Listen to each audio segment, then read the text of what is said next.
नमस्कार दोस्तों, जय जोहार। मैं कौशल तिवारी और बिहनिया संध्या में आपका स्वागत है। छत्तीसगढ़ की राजधानी रायपुर विधानसभा से चंद फर्लांग दूर 2 दर्जन युवाओं ने पूरी तरीके से अपने कपड़े उतारकर प्रदर्शन करना शुरू किया। सड़कों पर दौड़ने लगे। विधानसभा को घेरने के लिए पुलिस उन्हें पकड़ने और रोकने की कोशिश करते रही। इस दौरान मंत्रियों और विधायकों के काफिले गुजर रहे थे। इस दौरान आम लोग आवाजाही कर रहे थे। उन युवाओं को पुलिस ने जैसे तैसे गिरफ्तार कर लिया। उनके खिलाफ आधा दर्जन से अधिक मामले दर्ज कर लिए गए। लेकिन किसी भी सभ्य समाज के लिए यह पूरा घटनाक्रम शर्मनाक तो है ही है, सत्ता के लिए भी यह बेहद ही शर्मिंदगी वाला काम है। लेकिन राजनीति इन सब बातों से परे है और नौकरशाही का तो अपना चरित्र है। 267 लोग फर्जी जाति प्रमाण पत्र के आधार पर छत्तीसगढ़ में नौकरी कर रहे थे। यह बात सामने आ चुकी थी। लेकिन नौकरशाही और कानूनी पचड़े में यह सारा मामला अटका पड़ा था।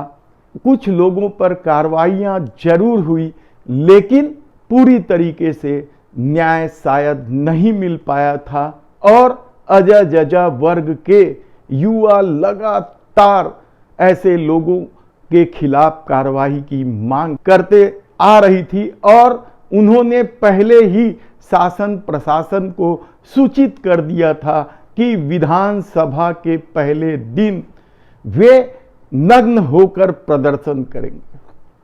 लेकिन यह सारा मामला राजनीति के घालमेल में फंस कर रह गया है। एक तरफ भारतीय जनता पार्टी ने इस घटना को भूपेश सरकार की नाकामियां बताते हुए राजभवन तक भाजपा विधायक जा पहुंचे और सरकार की बर्खास्तगी की मांग करने लगे, तो दूसरी तरफ प्रदेश कांग्रेस अध्यक्ष दीपक बैज ने कह दिया कि यह भाजपा प्रायोजित प्रदर्शन था। यदि यह भाजपा प्रायोजित प्रदर्शन था तो सरकार कर क्या रही है? केवल उन 29 युवाओं को ही क्यों गिरफ्तार किया जो प्रदर्शन कर रहे थे? क्यों उन भाजपा के नेताओं को, उन साजिशकर्ताओं को सरकार गिरफ्तार करके सबके सामने सच्चाई क्यों नहीं लाती है? असली सवाल इस राजनीतिक घालमेल में क्या फिर दब जाएगा?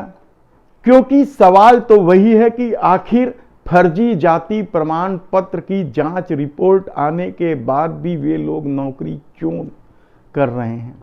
सरकार का दावा है कि यह सब पूर्ववर्ती रमन सरकार के कार्यकाल में हुआ था। उन्होंने तो बाकायदा छानबीन समिति बनाई और कई लोगों को बर्खास्त भी किया है। मामला कोर्ट में कई लोगों ने स्टे ले आए हैं, इसलिए मामला अटका पड़ा है और वे सजग हैं कार्रवाई के लिए। लेकिन इससे भी इतर सबसे बड़ा सवाल तो यही है कि आखिर युवा नग्न होकर प्रदर्शन करने क्यों मजबूर हुए? क्या नौकरशाही के आगे राजनीतिक दल इस कदर लाचार हैं कि लोगों को इस हद तक जाकर प्रदर्शन करना पड़ रहा है? हम दिल्ली में किसान आंदोलन की बात नहीं करते, हम बात कर रहे हैं छत्तीसगढ़ की, क्योंकि दिल्ली की राजनीति तो अपने हिसाब से चलती है। कल तमाम विपक्षी दल लोकतंत्र को बचाने के लिए एकजुट होकर इंडिया का नारा दे रहे थे, तो मोदी सरकार अपनी ताकत दिखाने और सत्ता में वापस आने के लिए 38 नहीं बल्कि 41 दलों को साथ लेकर आ गई थी।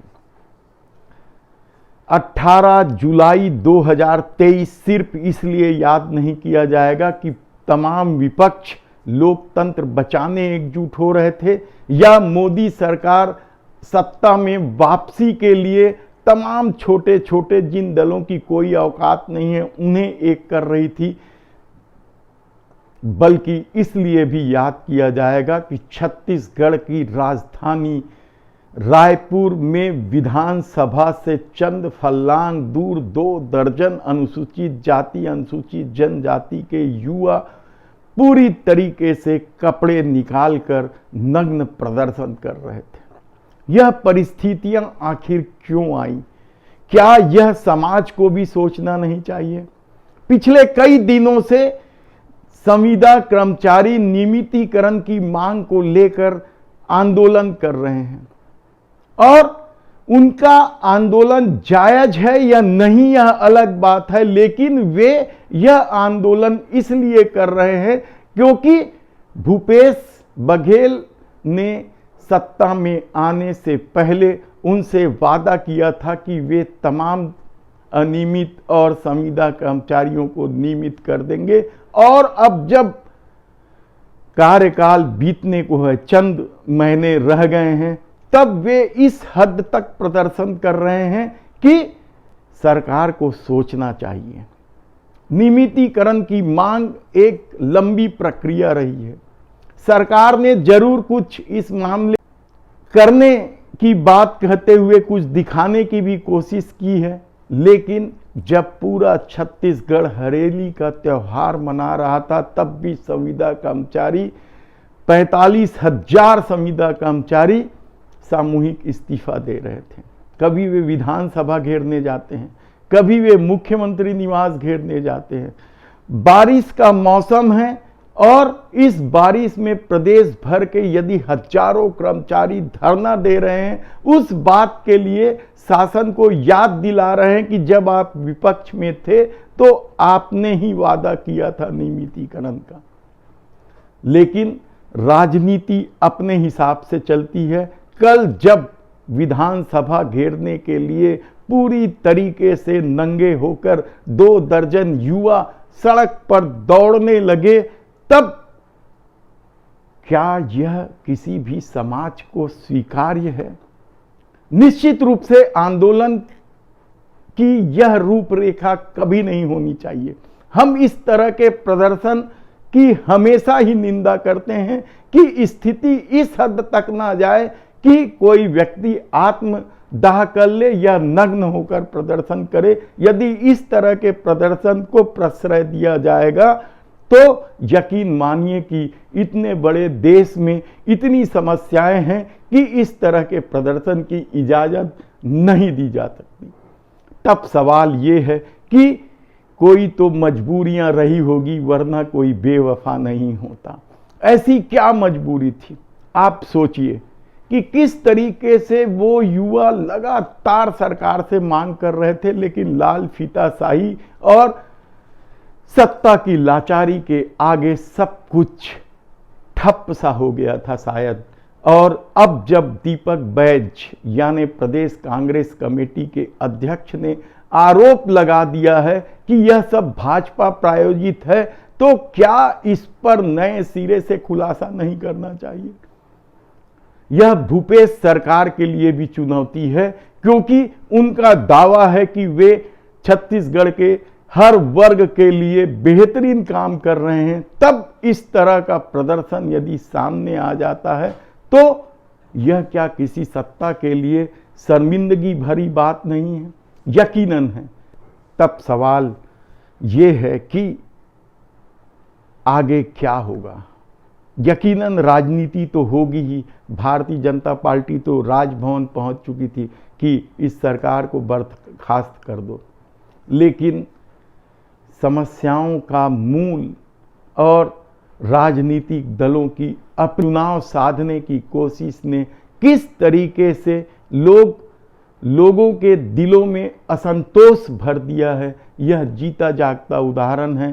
तब हम फिर कहेंगे कि यह 18 जुलाई 2023 याद रखा जाएगा कि एक तरफ देश के प्रधानमंत्री नरेंद्र मोदी सत्ता में वापसी के लिए 41 दलों को इकट्ठा कर रहे थे, तो लोकतंत्र बचाने के नाम पर समूचा विपक्ष 2 दर्जन दल बेंगलुरु में इकट्ठा हो रहे थे, तो छत्तीसगढ़ के विधानसभा को घेरने के लिए पूरी तरीके से कपड़े उतार कर 2 दर्जन युवा प्रदर्शन कर रहे थे।